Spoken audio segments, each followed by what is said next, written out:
And we're off. FLORES road trip in 7 days. This is how we do it. Would recommend like 10 days though, maybe more, as my buttocks was on the verge of bursting by the end of it, but we move. Get a bike in Bajawa, ride through to Ruteng, then Bajawa and Moni. 1 night in each place, but 2 nights in Moni. Then all the way back for some reason.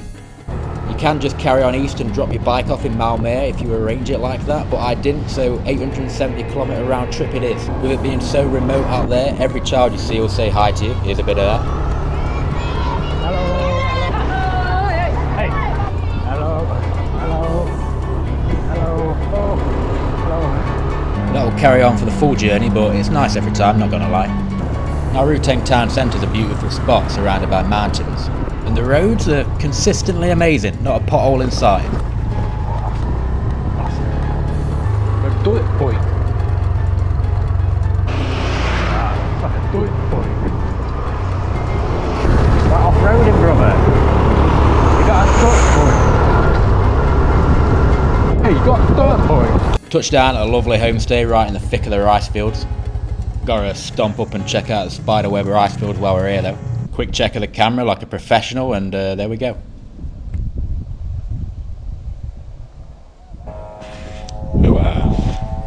Obligatory walking video before the rice field tour. Agreed. Gorgeous, ain't it? Yep, sure is. Cool. Okay, where next? Glad you asked. Day 2, Ruteng to Bajawa. If you're as lucky as me, you might get stuck behind a wagon blasting out James Blunt You're Beautiful on a loop.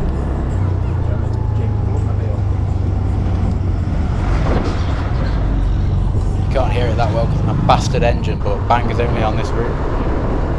Unfortunately, I overtook them eventually, which is a shame, but it had to be done because I started crying at the wheel, which is a massive safety risk. Stopped off at this restaurant on the way overlooking the hills, very nice. Want to see the food I had? Well, tough shit, I didn't film it, back on the road. On the stretch before Bajawa, you wind up through the mountains where the temperature noticeably drops off. Still warm for an Englishman, but might want to pack a long trouser. Or like, put socks on or something. Wrong side gaffer. You're wrong side gaffer. Fucking Bridget. In Bajawa, dropped off our cargo and beeline straight for Mountaineering, the most volcano-looking volcano you ever did see. Didn't mean to hold my coffee up to the camera like a prick, but forgot it was strapped slightly lower than usual on my chest. Good coffee though, so I'll allow it.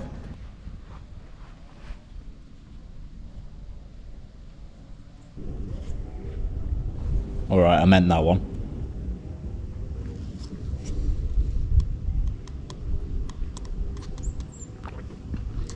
Bloody cloud.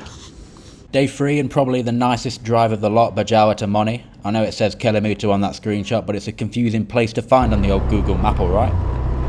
Piss off me. Hello. That one almost flatlined me, but goddamn, you've got to say hello back. Best road of the whole trip here, with the mountains on one side here and the sea on the other. It's just a really, really, really nice drive. But then, of course, pissed it down.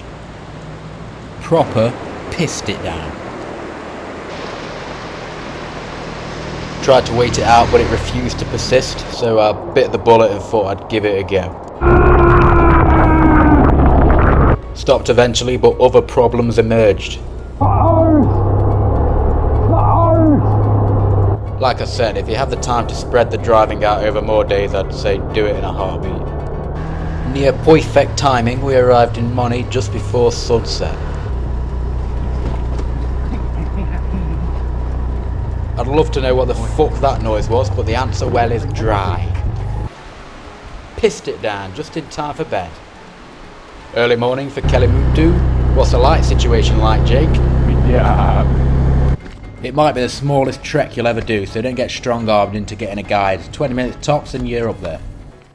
One of the 3 lakes is down there somewhere, trust me. Other 2 are over there.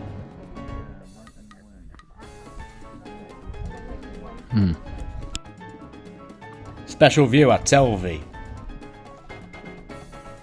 You little bleeder, thought I fucking told you about coming round here. Monkeys! Fighting over a bag of crisps they've stolen from someone's unattended bag. You gotta love them. But also, you gotta hate them, because they're the worst.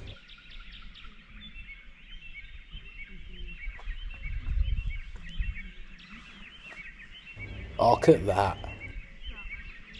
Worth mentioning that according to local legend, each lake represents where souls rest, the small blue one being the lake of the villain, for the bad folk to be punished for eternity, the little isolated one being the lake of the elderly for the good eggs, and the biggest one is the lake of the youth, which is a bit of a limbo state. Evil lake super clear, good lake 100% hidden. I'm not saying I'm offended by a lake, but I'm fucking leaving.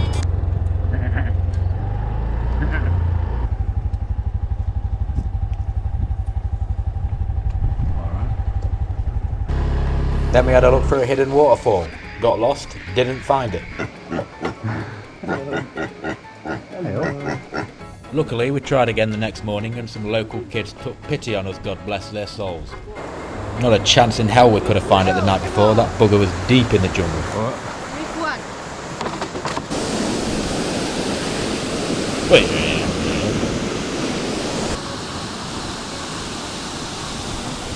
Oh, sexy, sexy water! After that, I had a wander to the base of Kelimutu where there's some stanky sulphur. And I mean stanky.